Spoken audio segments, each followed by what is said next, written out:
여러분 안녕하십니까? 팔봉쌤입니다. 사법 정의를 바로 세우는 우리나라 대한민국의 유명한 6,300명의 교수님들이 결국은 성명서를 내놓았습니다. 이것은 모든 것은 탄핵이 잘못됐고 절차도 잘못됐고 그렇습니까? 모든 것이 원님 재판을 했다 이런 큰 내용입니다. 그래서 재심을 요구할 수가 있다 이런 내용이 본론 같습니다. 무엇이냐면은 결국적으로 뭡니까 이 형사재판에서 사용했던 이런 근거 또 오염된 진술, 오염된 메모를 사용할 수 없는데도 불구하고 그런 것을 근거로 해서 파면을 시켰고 또한 뭡니까 또 만약 바깥에서 억압이라든가 어떤 이런 것이 들어갔다 협박 이런 게 들어갔다는 이런 지금 내용이 나오고 있는데 그것 또한 재심의 사유가 되고 또한 뭡니까 원님 재판하듯이 전혀 뭡니까 대통령에게는 어떤 변론한 기회라든가 어떤 뭡니까 그런 기회를 전혀 주지 않았다는 그런 어떤 형평성 여러 가지 지금 문제를 들고 있습니다. 그래서 또 내란을 가장 중요한 것은 내란을 빼고 소추안을 올렸는데 국회에서는 뭡니까 우원식이는 그걸 다시 건의에 붙이지 않고 탄핵소지에 붙지 않고 결국적으로 바로 원님 재판을 했다는 겁니다. 가장 중요한 형식 절차를 어겼다는 겁니다. 내란을 뺐으면 내란을 빼고 나머지는 다시 그러니까 국회로 가져와서 소추를 붙여야 되는데 붙이지 않고 그냥 밀어붙였다는 겁니다. 그래서 어떤 절차, 결과, 과정 모든 것이 지금 문제가 있다는 것이 속속들이 드러나고 있습니다. 물론 지금 이재명에는 고속도로처럼 달려가고 있지만 결국적으로 역사는 심판을 한다 이렇게 볼 수가 있고요. 우리나라 그래도 지각 있는 교수님들이 이 사법부의 잘못된 판단, 사법부의 어떤 좌파 쪽으로 완전히 기울어진 이런 어떤 운동장 같은 이런 지금 사회 질서 이것은 대한민국을 지금 좀먹고 있는 그런 세력들에 의해서 휩쓸려 가고 있다는 그런 큰 취지의 내용이 아닐까 이렇게 생각이 됩니다. 그래서 우리 법 연구에 가는 이런 카르텔이 사법부를 다 장악하고 있고요. 좀 국가의 어떤 좀 뭡니까 민중의 지팡이가 되어야 될 경찰도 지금 뭡니까 좌파 쪽으로 다 쏠려서 지금 이렇게 한쪽으로 기울어져 있고 또 김순학 하는 그 국방부 차관 또 한쪽으로 기울어져 있고요. 대통령이 뭡니까 정당한 계엄령을 했는데 그 계엄이 무너지는 순간 모든 것은 일사천리로 지금 내란 부분으로 몰려서 이렇게 여러 가지 사람들이 지금 재판을 받고 있고 감옥소에 있고 나락으로 떨어지는 이런 것이 실제 신시대 쿠데타가 아닐까 이렇게 또 생각이 되고 있는 거죠. 그래서 지각 있는 교수님들이 그런 내란 자체가 지금 이미 뭡니까 잘못된 것이고 재심이 될 수가 있다. 뭐 이런 내용의 어떤 성명서를 발표했다. 그저 아직까지 우리나라에서는 살아있는 어떤 지각 있는 지식청이 아주 남아 있다. 이런 것이 고무적인 현상이라고 생각이 됩니다. 일순간에 영리를 찬탈하고 이렇게 된 박지원이가 이런 말을 했죠. 앞으로 50년 동안은 정권은 끄떡없다 이런 얘기를 하고요. 이해찬이는 앞으로 뭡니까 선거는 100년은 끄떡없다 이런 얘기를 하는데 이런 얘기들이 그냥 나오는 얘기들이 아니고 무엇에 다 원인이 있는 얘기고 아니 땐 꼴뚜기에 연기가 나겠습니까? 두 영감이 하는 얘기들은 분명히 어떤 근거가 있다. 이렇게도 생각을 하죠. 저 좌파 쪽으로 뭡니까 지금 유튜버들도 돈이 되니까 이 참 오파에서 넘어가는 그런 또 이 좀 뭡니까 자들이 많이 있습니다. 참 한심스럽게 짝이 없는데요. 정규제 좀뭐좀가 그다음 뭡니까 김진 TV에 뭐 그런 자들 조갑제 뭐 이런 자들 있지 않습니까? 저기서 빨대를 꽂고 지금 뭡니까 나불대고 있는 것 같습니다. 정말 한심스럽게 짝이 없는데요.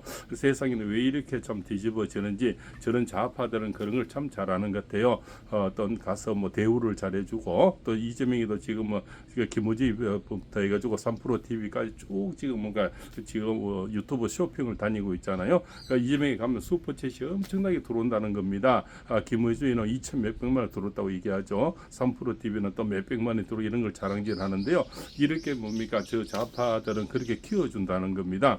예, 다 헛소리고 가짜 방송이지만 이재명에는 그것을 즐기고 있는 거죠. 그런데 우파에서는 어떻습니까? 그냥 극으로 몰아버리는 거죠. 예, 조금 말마디나 하고 좀 세력 있는 세대 뭐니까 그쪽은 극으로 몰아버리고 국힘당 안에서 이미 극으로 몰아버리는 겁니다. 그것이 뭡니까? 강화문 어떤 정강훈 목사님 오죽하면은 대선에 지금 나오겠습니까? 그냥 그거 필요할 때는 우리 편을 갖다 쓰다가 예, 조금은 뭡니까? 마음에 그 시기가 되면 바로 또 뭐 극으로 갖다 몰아버리고요. 신의 한수라든가 또 이런 여러 가지 뭐 고성국 TV라든가 성창 최경영 TV 뭐 어떻지 않습니까? 서정호 TV 전부 거꾸로 갖다 몰아버리는 거죠. 그래서 안에서부터 바가지가 깨진 바가지가 나가서 어떻게 제대로 사용을 할 수가 있겠습니까? 이 국힘당 안에서 그런 어떤 포지션을 못 막아주니까 결국적으로 이리저리 가짜 방송들이 쳐들어 들어오는 게 아니겠습니까? 그래서 그런 방패막이를 전혀 못 해주고 있으니까 정광훈 목사님이 내가 대선 너가 하는 꼴을 못 보겠다. 차라리 이재명이 되는 꼴을 봐도 너가 하는 꼴을 못 보겠다면서 지금 나온다고 지금 얘기를 하고 있는 겁니다. 그래서 또 나경원 의원이 뻐꾸기 둥지를 옮겨라 안철수 보고 한 얘기죠. 왔다 갔다 하면서 대선에 당구로 나오고 결국적으로 이번에도 탄핵 그 찬성을 연판장에 올렸지 않습니까? 그러면서 왔다 갔다 하니까 뻐꾸기 둥지를 차라리 옮겨라 뭐 이런 얘기를 한방 먹였다고 하는 겁니다. 그래서 안철수는 혼자서 빈집을 지켜야 되지 않나. 지금 따르는 어떤 의원이라든가 따르는 어떤 뭡니까 세력이 거의 없이 이런 빈집이 돼가고 있지 않나. 옛날에 유승민이 꼴 나고 있는 같습니다. 또한 한동훈이도 결국은 나중에 이런 빈재실인데요.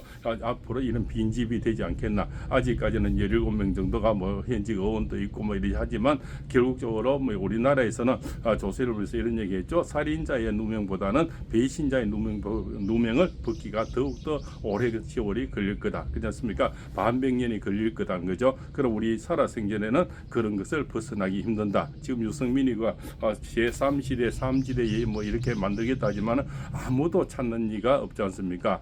오세훈 특별시장은 안 나오겠다 하지만은 이제 문전성시를 이루고 있는 거죠. 아직까지 어떤 그 세력이 살아 있고 오세훈 특별시장의 어떤 뒤에 어떤 백그라운드가 있다는 거죠. 그래서 찾아가는 거고요. 유승민은 지는 해니까 아무도 찾아가지를 않는 겁니다.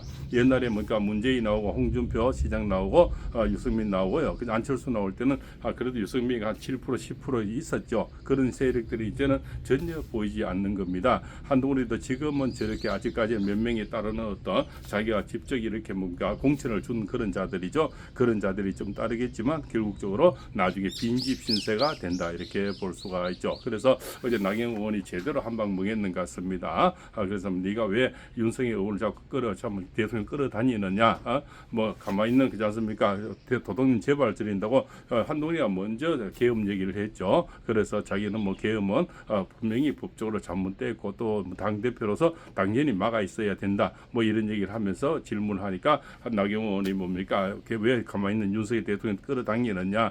거기서 이제 열받아서 홍준표 시장은 보정 속옷은 얘기를 했고 머리가 생묘가 맞느냐? 뭐 이런 거 왜 키도 크는데 키 높이 구두를 신느냐? 뭐 이렇게 한 방을 또 먹였는 거죠. 물론 질문의 난이도는 좀 약하지만은 조금 웃음거리가 되는 그런 어떤 내용이 아닌가. 좀 다른 내용으로 한 방 먹였으면 좀 더 멋있고 좀 중체한 그런 무게감이 좀 있지 않나 이렇게 생각이 됩니다. 어떤 그 정치적인 무게감이 홍준표 시장 굉장히 높죠. 무겁단 말입니다. 그래서 좀 다른 거로 이렇게 해서 한 방을 먹였으면 좀 더 속 시원하지 않나 이런 또 생각이 됩니다. 어쨌든 이 말이라는 것은 입에서 나와버리면 담을 수가 없으니까요. 그래서 보정 속옷을 얘기했고 생모가 진짜 머리가 맞느냐? 왜 키도 크는데 키 높이 구두를 신느냐? 뭐 이런 거요. 이런 얘기를 조금 신체에 대해서 얘기하라든가 뭐 이런 거는 조금 상가하는 것이 그래도 좀 노숙한 정치인으로서 좀 더 가치가 있지 않나 이렇게 생각이 되고요. 아침 방송에도 말씀드렸는데요. 지금 을목일주들이 굉장히 다 많이 나와 있습니다. 이상에도 5번 대선에는 을목일주가 4명이나 되는데요. 그 이재명이 을목일주, 을유일주고요. 한동훈이가 을해일주고요. 또 홍준표 시장도 을해일주고, 그 다음에 안철수도 을미일주입니다. 을목이 4명이나 장량되는데요.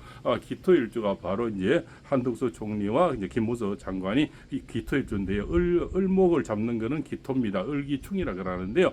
서로 간에 전쟁이 일는 결국적으로 홍준표 시장도 대단하고 이철우 도지사도 대단하고 나경원 어떤 의원도 대단하신 분들이 우리 우파에서는 제목들이고 인재들이지만 결국적으로 팔공쌤이 봤을 때 올라가는 분은 결국은 가지고 한덕수 총리와 김호수 장관이 결국적으로 두 사람이 의기충돌해서 자, 이재명을 잡을 수 있는 사람은 두 사람 중에 한 사람입니다. 아름다운 단일화를 이루어지는 것은 결국은 한덕수 총리와 김호수 장관이 아닐까 이런 또 생각이 들고 있습니다. 그래서 다른 분들도 물론 유능하고 대단하신 분이지만 다 올라가서는 없는 거 아니겠습니까? 어차피 1대1로 싸워야 되니까요. 그렇지 않습니까? 그래서 오늘 대선에서는 을목이 바로 4명이나 나왔다는 거. 그것도 한동훈이하고 또 홍준표 시장은 똑같은 을일 줄 아는 거죠. 이것도 참 교묘한 어떤 운명이 아닐까 생각이 됩니다. 그 많은 60갑자 중에서 을목이 4명이나 나왔어요. 그렇지 않습니까? 그런데 결국적으로 을목을 잡는 것은 기토다. 그래서 기토로 태어난 분이 한덕수 총리와 김호수 장관입니다. 결국 이 두 분이 결국 결선에 올라가서 아름다운 단일화를 이루어서 이재명을 잡지 않나 이렇게 생각이 됩니다. 결국 허봉선님이요. 결국은 6월달에 우리나라를 이끌 천년만대 이끌 기인이 나타난다고 하셨는데요. 그분이 두 분 중에 한 분이 났으면 하는 마음 간절합니다. 제발 이재명이는 아니기를 간절히 또 바라는 마음도 있어서 이런 영상을 찍는 겁니다. 이미 기울어진 운동장이고 반쯤은 넘어가서 지금 우리가 싸우고 있지만 뿔뿔이 흩어져서는 절대 이길 수가 없는 거죠. 아침 방송도 말씀드렸죠. 우리 국힘당이나 이 보수 우파는요 스스로 자멸하는 거예요. 스스로. 그래서 모래알이라든가 조약돌처럼 붙지를 않는 겁니다. 저자들은 뭡니까? 진보당에 뭡니까? 그냥 매석 주고 또 기독교당 뭐 매석 주면서 자기 편을 다 만들어 버리죠. 조국당 좀 주면서 이렇게 해서 전체 세력을 키워놨는데요. 여기서는 우리 국힘당에서는 보수 우파에서는 내 편이 아니면 좀 배척하는, 그래서 강화문 세력도 배척을 하는 거죠. 그냥 극우로 해서 뭐라 붙이는 거. 좌파는 있지만 극우란 건 없죠. 그것은 좌파들이 짜놓은 뭡니까? 거기에 대한 말려드는 공작에 말려드는 겁니다. 그런데 같이 이쪽에 국힘당 안에서 오히려 강화문 세력을 극우로 몰아붙이는 거죠. 그러다 보니까 유리할 때는 필요할 때는 갖다 쓰고 필요 없다 버리다니까 내로남불이 되죠. 결국 정광훈 목사님이 너가 하는 꼴을 도저히 못 보겠다. 차라리 이재명이 되는 꼴을 봤으면 보겠지 너가 하는 꼴을 못 보겠다. 이렇게 나오는 현실이 아니겠습니까? 정말 국힘당에서는 정신 차려야 되고요. 5분에 먼저 아침 방송 말씀드렸지만 이게 무너지면요. 이재명이 대통령 되면은 어차피 헌법적 평가 2명이 보류되는데 그 두 사람을 가장 좌측에 있는 두 사람을 임명해 버리면 이제 위원정당 올리겠죠. 위원정당 올리면 어차피 국힘당은 없어집니다. 그래서 아직까지도 아직 목소리를 내고 자기 정치를 하려고 하는 그런 자들은 결국은 살아남지도 못한다. 국힘당 자체가 아마 소멸이 될 겁니다. 우리 문재인 하는 적폐청산은 아마 이도 안 났은 피바람이 불지 않는 것이 대세적인 여론이 아니겠습니까? 국회 권력 190명을 갖고 있고요. 본인이 대통령 되면 못할 것이 하나도 없겠죠. 무서 불의의 힘을 가진 그러면 공룡 대통령이 나타나는 겁니다. 그래도 우리나라 중도에 있는 그런 분들이 굉장히 현명한 분들이고요. 2030 세대들이 현명한 분들이기 때문에 지금 대법원도 못 믿고 헌법재판소도 못 믿고 공수처도 못 믿고 경찰도 못 믿고 군대도 못 믿지만 국민은 믿고 싶다. 국민은 현명하다. 그래서 중도에 있는 국민들이 분명히 한쪽의 세력을 모아주는 것은 아마 상가할 것이라는 저는 마지막 국민을 민다 이렇게 볼 수가 있습니다. 지금 아무것도 지금 믿을 곳이 어디에 있겠습니까? 그렇지 않습니까? 그래서 결국은 국민이 나라를 지킬 것이다 하는 간절한 또 소망이 있기도 하겠습니다. 그래서 지금 여러 가지 좀 에피소드가 많이 나오고요. 아름다운 경선이 이루어지고 저쪽에서는 어차피 이 1인 독주 체제가 얘기됩니다. 이게도 잘 컨벤션 효과를 더 가져와서 또 미국을 또 이 대선판을 미국으로 옮겨야 되겠죠. 워싱턴을 옮겨서 클린턴 대통령을 우리 대통령을 이미 감사하는 그런 마음들, 그렇지 않습니까? 윤 대통령님의 어떤 아픈 마음을 가져오고요. 미국의 또 대통령 어떤 외교 안보 이걸 같이 가져오고요. 그다음에 중도에 있던 이런 분들의 어떤 원식의 아름다운 어떤 경선에서 중도에 있는 분들을 갖고 3파전을 지금 해야만이 이 대선을 이길 수 있다 이렇게 봅니다. 그래서 미국 트럼프 대통령을 가져오고 그쪽으로 대선판을 옮기는 거죠. 그러면서 또 이쪽에서는 뭡니까 어떤 윤심 그죠 대통령의 마음에 지금 그죠 윤의견의 마음을 갖고 오시고 또 중도를 같이 이길 수 있는 그런 여러 가지 폭넓은 정치를 할 수 있는 대인의 정치를 할 수 있는 사람이 이번 대선에서는 정말 난세의 영웅이 되고 난세의 귀인이 될 수 있다. 저는 그렇게 생각을 하고 있습니다. 이미 어느 정도 기울어진 운동장에서 싸우지만 결국은 이길 수 있는 어떤 아직까지는 희망은 있다 이렇게 보고요.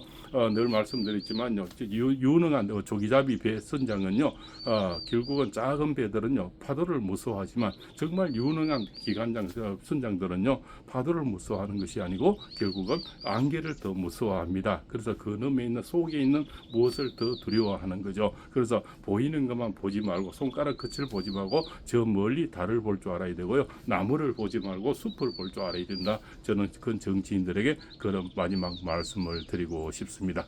팔봉쌤입니다.